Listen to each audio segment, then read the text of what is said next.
มากันยางมาหาลูกชายพี่น้องเอ้ยเท่าโศกหักไปกระถินหรือไปเกษตรมาให้เพิ่นก่อนเป็นอะไรลูกฮะเอาบ่ไปกระถินเอาไว้ผู้สาวมาหาแต่มื้อวานนี่พี่น้องเอ้ยผู้สาวกับผู้สาวน้อยเอาผู้บ่าวกับผู้บ่าวเนื้อหอมเพศขึ้นได้2 มื้อแล้วเพิ่นเจ้าของเพิ่นเอามาปะใส่บ้าน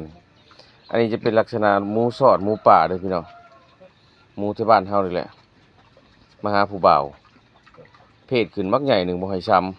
ำมันโตน้อยนี่พี่น้องเอ้ยเฮ็ดจะได้ซะเพิ่นจะได้แนวไอ้โชคตัวน้อยประมาณ30ปลายโลนี่แหละได้บ่34 35โลบัดผู้บ่าวเบิ่งตัวนี่มักใหญ่หนึ่งผู้บ่าวจากซ้ำบ่ให้ซ้ำนี่แหละผู้บ่าวเนื้อหอมพี่น้องเอ้ยผู้บ่าวหล่อผู้สาวอยู่ไสก็มาหาผู้สาวอยู่ไสก็มาหาเพิ่นเอามาเองเลยพี่น้องตัวนี้ฮะเฮาไปบ่ได้พื้นที่เพิ่นบ่เหมาะสมเลยเอาโศกไปบ่ได้เลยให้เพิ่นเอามาหาเฮา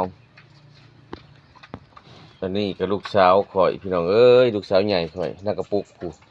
แม่เพิ่นอาบน้ำให้ก็จักอาบได้นี่เฮ็ดตัวลิงตัวลายคือเสืออาบน้ำให้หมูก็ได้ได้อยู่200 โลความใหญ่ของเราฝากกดไลค์กดแชร์กดติดตามช่องเด้อพี่น้องเด้อเป็นให้จิตให้ใจได้เฮ็ดคลิปต่อๆไปให้พี่น้องเบิ่งนี่แหละบรรยากาศคนเลี้ยงหมูอยู่หัวอยู่สวนอันนี้อยู่เฮือนเด้อพี่น้องบ่แม่นอยู่สวนเลยอยู่เฮือนเฮาเซโนพี่แหละถือผ้าได้2 เดือนได้ลูกสาวก็มันใหญ่นี่หนาตึกตึนอยู่นี่เพียงเอวจักสิได้จักโตแล้ว2นี่พี่น้องเอ้ยทดโศกซ้ำโอเค